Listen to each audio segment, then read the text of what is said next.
श्री हरिराय जी द्वारा विरचित शिक्षा पत्र के अध्ययन क्रम में अब तक हमने 3 शिक्षा पत्रों का तीसरे पत्र के अध्ययन का क्रम हमारा चल रहा था। मुझे याद है तब तक 12वीं कारिका तक हमने किया था, जहां श्री हरिराय जी ये आज्ञा कर रहे हैं कि जो जीव है उन्हें जिस मार्ग के लिए प्रभु ने बनाया है उसी प्रकार से उस जीव के हृदय की भावना जो है वो बनती है और वो उसी मार्ग का अनुसरण करने योग्य बनता है। पत्रों के क्रम में प्रथम पत्र में हमने बहिर्मुखता के स्वरूप का निरूपण देखा था। द्वितीय पत्र में प्रभु के स्वरूप का ध्यान करते हुए प्रभु के श्रीअंग का श्रृंगार आदि का वर्णन किया।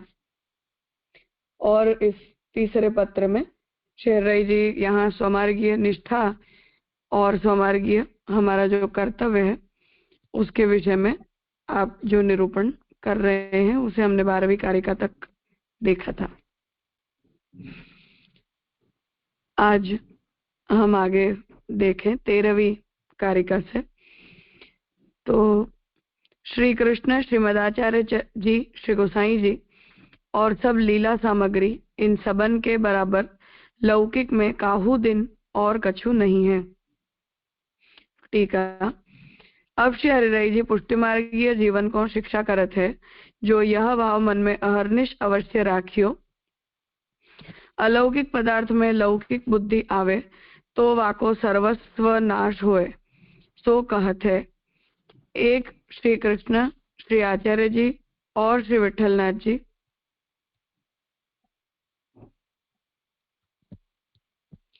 तथा लीला सामग्री में व्रजभक्त आदि श्री आचार्य जी के पुष्टि मार्ग में सेवा सामग्री सब अलौकिक जाननी।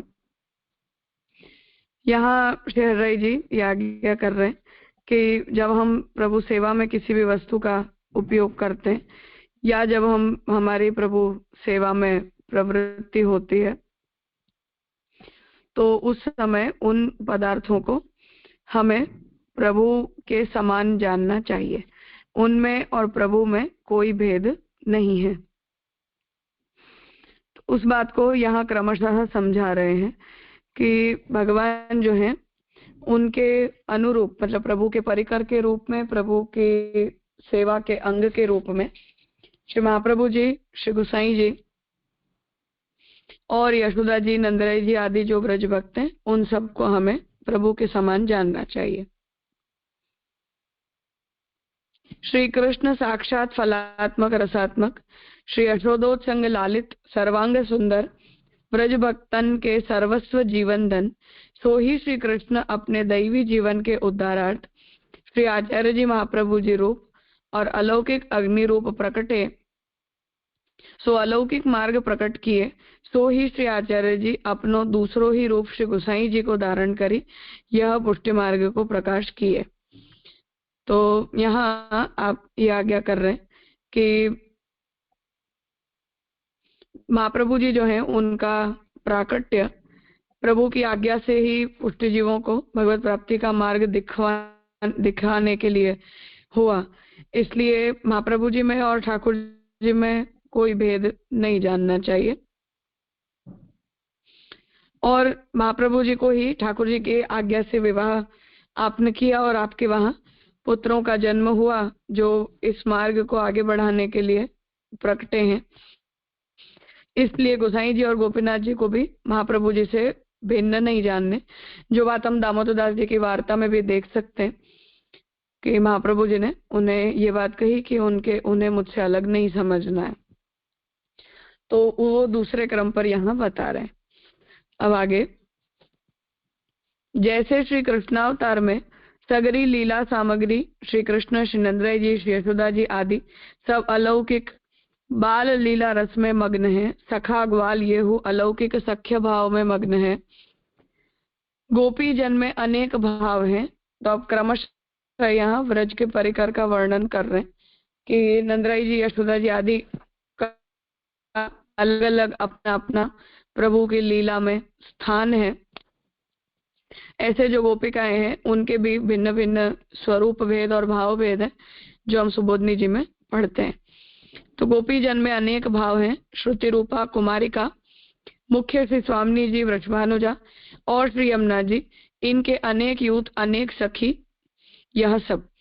तो गोपिकाओं में जो मुख्य हैं वो फिर सात्विक राजस तामस भाव वाले, निर्गुण भाव वाले, मुख्य अष्ट सखी, फिर उनके परिकर के अंतर्गत अन्य गोपिकाएं, उन सबको अपने अपने स्वरूप से जानना चाहिए।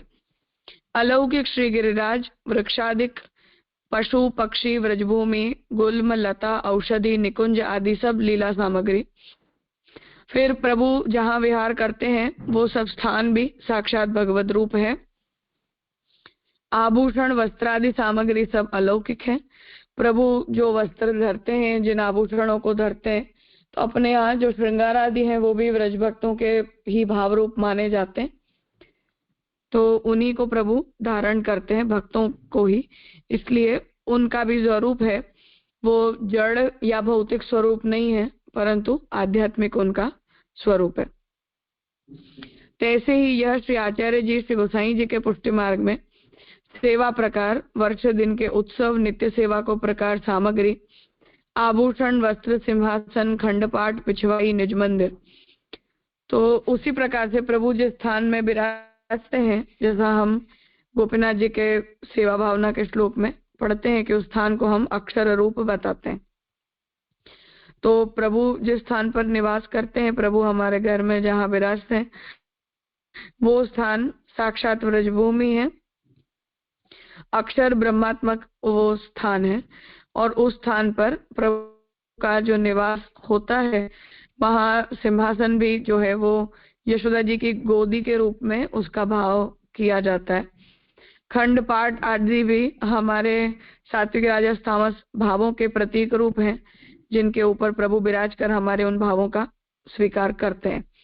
तो उन भावों का समर्पण जो है वो हम इन पदार्थों के रूप में करते हैं, और उन सभी पदार्थों को उनके स्वरूप से, मतलब जो जड़ होते हैं या जिस किसी मटेरियल से बने होते हैं, उनके उस आदि भौतिक स्वरूप का विचार न करते हुए उन्हें प्रभु उपयोगी होने के कारण आध्यात्मिक और आधिदैविक स्वरूप में जानना चाहिए।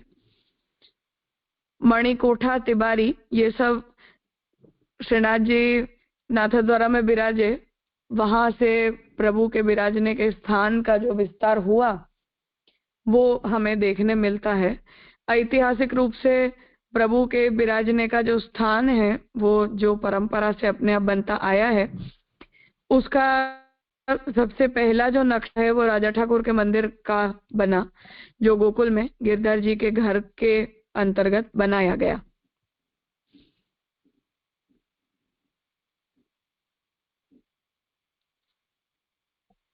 तो गिरधर जी के घर का जब श्रीमद गोकुल में निर्माण हुआ तो उस समय उसका जो नक्शा बना वो हम अभी, वो साबूत है वो स्थान, हम वहां जाएं तो उस स्थान को देख ही सकते हैं। वहां इन विभागों में प्रभु के विराजने के स्थान को बनाया गया।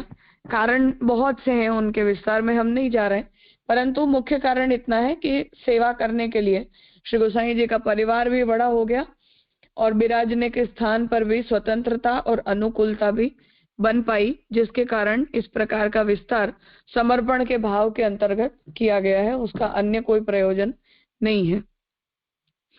उसके बाद फिर मेवाड़ में जब श्रीनाथ जी विराजे, गोवर्धन नाथ जी जतिपुरा से पधारने के बाद, तब उस स्थान पर प्रभु के स्थान का जो निर्माण है वो इस प्रकार से किया गया। उससे वो एलिमेंट्स जो है वो डेवलप होते गए, जो अद्यावधि अनुकूलता होने पर बनते आ रहे हैं। तो निज मंदिर गोकुल के भाव से प्रभु के विराजने का स्थान है। मणिकोठा जो होता है वो नक्शे में यदि हम देखें तो ठाकुर जी के निज मंदिर के आगे निज तिबारी होती है। निज तिबारी के राइट साइड पर जो है वो मणिकोठा बनाया जाता है। मणिकोठा से तात्पर्य है कि जिसमें ठाकुर जी के वस्त्र, श्रृंगार आदि पधराए जाते हो, स्टोर किए जाते हो, वो स्थान। तिबारी निज तिबारी होती है जो ठाकुर जी के गर्भगृह या निज मंदिर से आगे की है। उसके बाहर चौक होता है, कमल चौक। उसके दोनों तरफ की जो तिबारियां हैं उनमें राइट साइड की है वो डोल तिबारी वृंदावन के भाव रूप मानी जाती है, इसलिए हिंडोला का, डोल का, प्रबोधनी पे विवाह आदि का जो भी सेवा क्रम है वो सब डोल तिबारी में किया जाता है वो स्थान। रसोई घर जो दोनों प्रकार की प्लेसमेंट देखने मिलती है, एक तो ठाकुर जी के निज मंदिर के पीछे भी बहुत स्थानों पर रसोई होती है और लेफ्ट साइड पर जो भोग मंदिर होता है उसकी सीध में आगे भी रसोई हो, ऐसा भी होता है। पान घर जो है वो निज तिबारी की लेफ्ट साइड पर बनाया जाता है, जहां पान बीड़ा की सेवा की जाती है और उसी के साथ लगा हुआ जलघड़ा भी होता है जहां ठाकुर जी के आरोग्य के जल को पधराया जाता है। फूलघर, शाकघर, भंडार चौक, कमल चौक और कमल चौक के बाहर फिर जगमोहन और जगमोहन के बाहर गोवर्धन चौक, इस तरह से 2 चौक बंद मंदिर बने थे। सेवक कीर्तनिया जो कोई भी प्रभु की सेवा में सहाय रूप होते हो, तो अंतरंग सेवा में तो हम खुद होते हैं, परंतु हमारी बहिरंग सेवा करने के लिए यदि परिवार में अनुकूलता न हो और जब भी सेवक आदि हो तो उनके अंदर भी कैसे भी वो हो, उनका भौतिक हमारे साथ जैसा भी संबंध हो या मालिक नौकर वाला हमारा उनके साथ संबंध क्यों न हो, परंतु प्रभु उनके द्वारा की गई सेवा का अंगीकार कर रहे हैं, इस भाव से उनके अंदर जो है वो अलौकिकता का विचार किया जाता है, उनके अंदर केवल भौतिक संबंध मात्र का विचार नहीं किया जाता है। जिस वजह से अपने यहाँ बहुत दिनों में ये क्रम देखा पढ़ने मिलता है सेवा के क्रम में कि जब जब भी बड़े उत्सवों पर क्रम होता है उन दिनों में उनका भी सम्मान करना, प्रभु की प्रसादी वस्त्रों को उन्हें ओढ़ाना, प्रभु के सन्मुख ही उन्हें प्रसाद देना, इस प्रकार के जो व्यवहार हैं वो सेवा के क्रम में लिखे हुए पढ़ने मिलते हैं। अब इसका जो कारण है वो दोनों है। पुराने समय में जब गोस्वामी बालकों के घरों में जब ऐसे कोई सहायकों को हायर किया जाता था तो वो परिवार के ही एक्सटेंडेड फैमिली के ही मेंबर्स हुआ करते थे, बिल्कुल अनजान लोग नहीं होते थे। तो प्रभु के सन्मुख उनका आना या प्रभु की सेवा में उनका सहाय रूप होना, ये उस स्थिति में सैद्धांतिक रूप से गलत नहीं माना गया था और लगता भी नहीं था। उसके बाद जब ऐसे लोग मिलने बंद हो गए और बाहर के लोगों को लाना शुरू किया, तब भी वो लोग जो हैं वो स्वयं आचार्य बालकों के द्वारा दीक्षित ही वैष्णव हुआ करते थे, ब्राह्मण शिष्य वैष्णव या ज्यादा से ज्यादा ब्रजवासी, जो लोग हमारे यहाँ की सेवा परंपरा, प्रभु के प्रति उनके हृदय के भाव और सिद्धांत आदि से भी परिचित होते थे, जिसका परिचय हम कोटा मथुराधीश जी की सेवा में तत्पर जो वहाँ के मुखिया जी गोकुलदास सांचौरा, उनके प्रसंग में हम देख ही सकते हैं कि वो इतने भाव वाले थे कि उन्हें महाप्रभु जी के सभी सिद्धांत उपस्थित भी थे। इसलिए सर्वथा अवैष्णवों का प्रवेश ठाकुर जी की सेवा में हो जाता हो, ऐसी स्थिति उस समय में नहीं थी। इसलिए उनके प्रति भी ऐसा उत्तम भाव रखते हुए प्रभु के प्रसादी वस्त्र, प्रभु का प्रसाद आदि देना, डोल के समय में पहले ठाकुर जी को खिलाया जाता है, ठाकुर जी का खेल हो जाए उसके बाद जो भी परिवार के लोग होते हैं वो परस्पर ठाकुर जी उनके ऊपर रंग डाल रहे हैं इस भाव से वो खेलते हैं, और फिर जो भी सेवा में लोग होते हैं परिचर्या में, ऐसे जो लोग हैं उन सब का भी प्रभु के सामने ही उन्हें प्रसादी वस्त्र उपरना आदि पधरा के और उनका भी ठाकुर जी के सामने खेल होता है, जहाँ यही भाव होता है कि ये सब ठाकुर जी की सेवा में तत्पर हैं। तो उन भावों को उजागर करने के लिए इस प्रकार के क्रम जो हैं उनको अपने यहाँ बनाया गया है। इसलिए यहाँ शहराई जी ये आज्ञा कर रहे हैं कि ये सब सेवा संबंधी जो पदार्थ हैं, तो जो कुछ भी प्रभु की सेवा में उपयोग में आ रहा है उस सिद्धांत रहस्य के सिद्धांत के हिसाब से उसमें निर्दोषता और ब्रह्मता प्रकट होती है, और ऐसी निर्दोषता और ब्रह्मता प्रकट होने के कारण ही उनके प्रति ऐसे अलौकिक भाव को जो है वो सोचा जाता है और उनके आदि भौतिक स्वरूप का विचार नहीं किया जाता है। तो उसे यहाँ श्री गोपेश्वर जी समझा रहे हैं कि इनमें लौकिक बुद्धि करे तो महा अपराध होए। तो यदि इनमें से कहीं भी हम लोक बुद्धि रखते हैं, उनको आदि भौतिक दृष्टि से देखते हैं या उनके साथ लोकवत व्यवहार करते हैं, उनका सम्मान नहीं करते, तो ये सब भक्ति मार्गीय अपराध के रूप में बताए गए। या भाव सो पुष्टि मार्गीय वैष्णव सेवा करे, यह भाव मन में गुप्त राखे, सो आगे के श्लोक में कहते।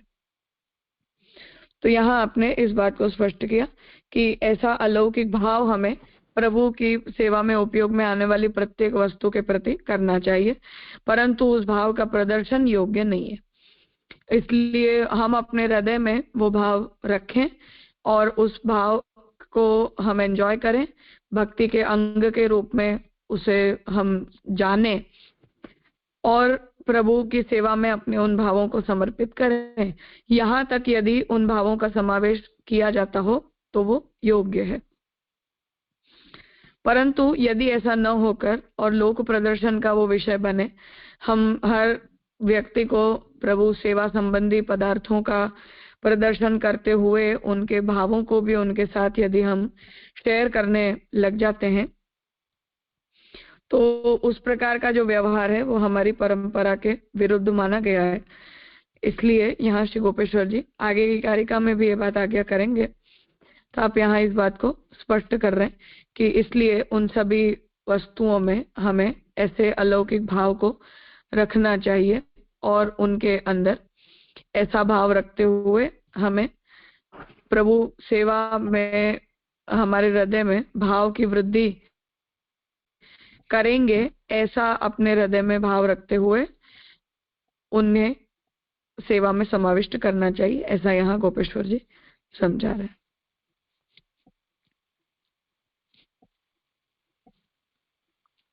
कोई यदि इस विषय में चर्चा के लिए हो तो।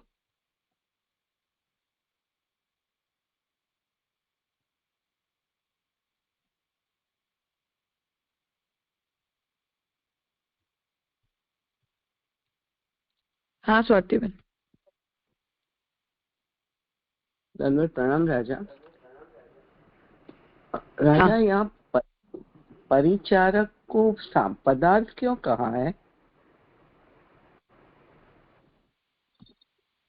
वहाँ पदार्थ का मतलब ये है कि ये जितनी भी वस्तु, जितने भी व्यक्ति, हम सब लोग इंक्लूडिंग हम खुद भी, हम सभी लोग ठाकुर जी की सेवा का पार्ट हैं और प्रभु की उपयोग में आने वाली वस्तु के रूप में हमें उन्हें समझना चाहिए, ऐसा कहना चाह रहे हैं।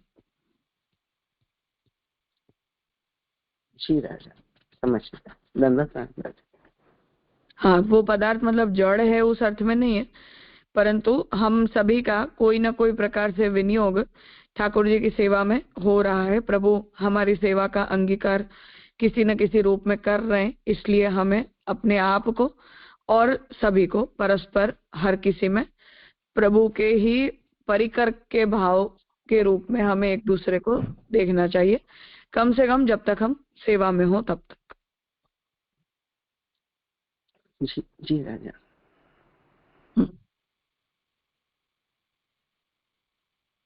यश कहिए। हाँ हाँ हाँ, दंडवत प्रणाम। मेरा ये प्रश्न है कि जैसे कि हम जो अन्य संप्रदाय है, जैसे हम कैसे कहते हैं कि हमारे माते जो ठाकुर जी की सेवा बिराजती है, तो वही व्रज हमारी कहलाता है। वो हमारे शिक्षा पत्र में भी अभी आपने कहा। तो जैसे कि अन्य जो संप्रदाय है, जैसे हम वृंदावन जाते तो वो व्रज की महिमा बहुत है, जैसे व्रजवास की बहुत महिमा है।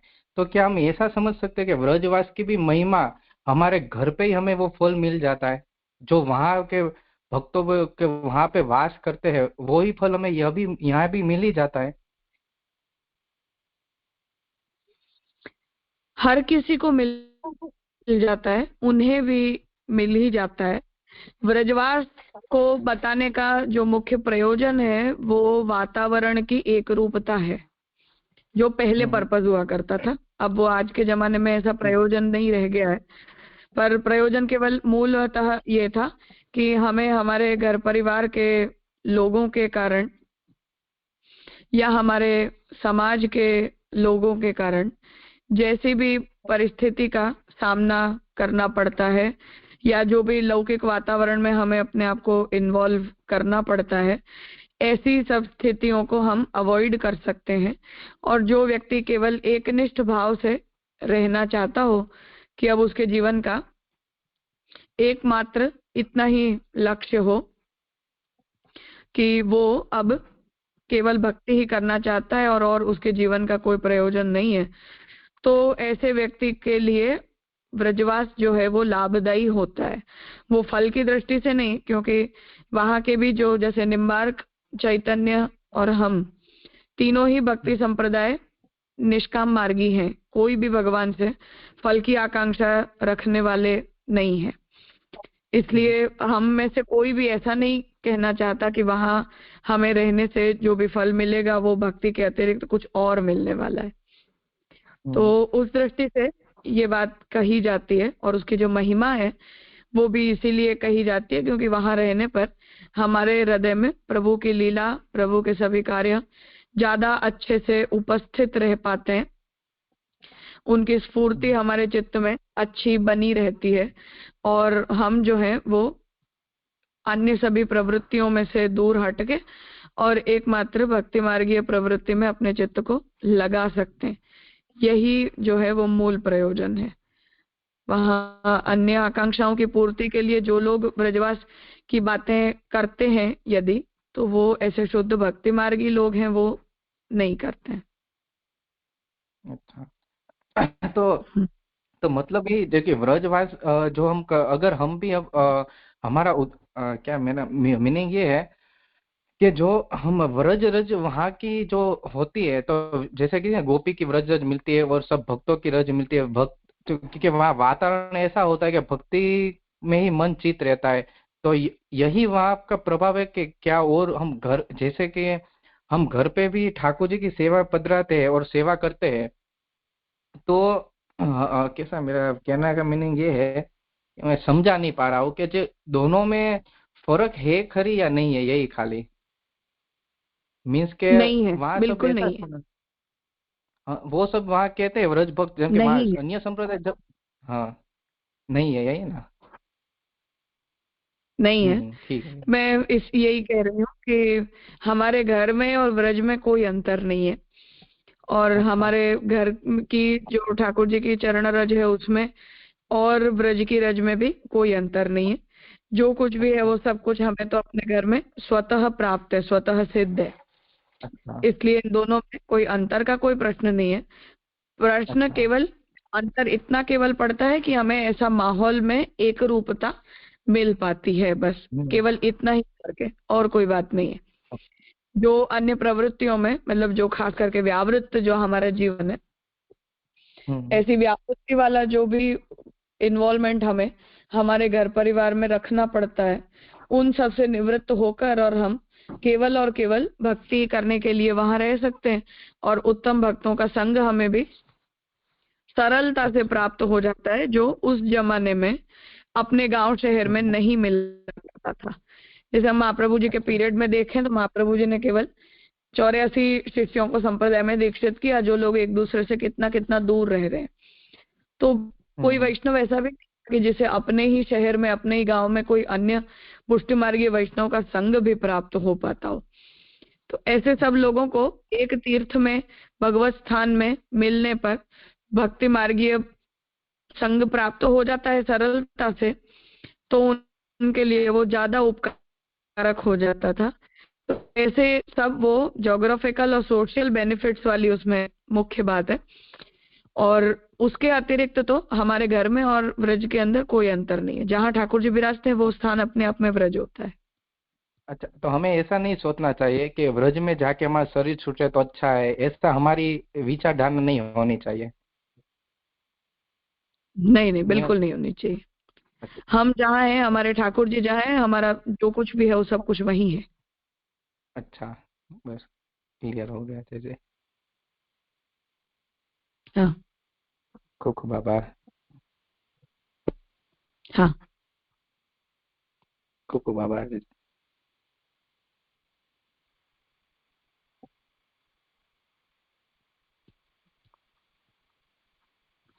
ठीक है, तो आज का क्रम यहाँ रखते हैं, आगे का विषय कल करेंगे।